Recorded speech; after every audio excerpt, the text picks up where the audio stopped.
כדי להכין את הקוקטייל, אתם ממלאים בקבוק של הליטר במים, בסדר? מהלוברה לקחתי קיסם, עשיתי חור קטן. אני יכולה לשים פקק אחד של הלוברה בפנים. אני שמה פקק אחד של הלוברה, שופכת. מי שרוצה קצת יותר יכול לשים 2 פקקים, כרגע שמתי פקק אחד.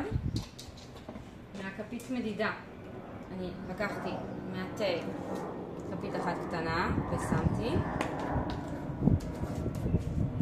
ומהסיבים התזונתיים,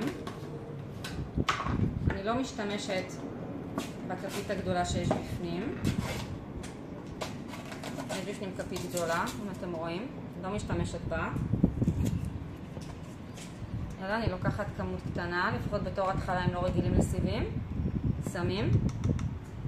אחר כך יש בפנים את הקש, זה שמים מלמטה, מערבבים. ופותחים. והקוקטייל שלנו מוכן לשתייה, מערבבים אותו והוא מוכן. וכפי שתראו יש גם 2 חלקים, זה בעצם כל הקוקטייל. יש 2 חלקים, אם זה נהרס אפשר להחליף וזה מנקה לנו את הקשית, בסדר? תהנו. ומי שרוצה להוסיף, יש את הסרט שאפשר להוסיף אותו, ויש לנו סרטון בנפרד איך לשים את הסרט הזה בבקבוק. אז תהנו.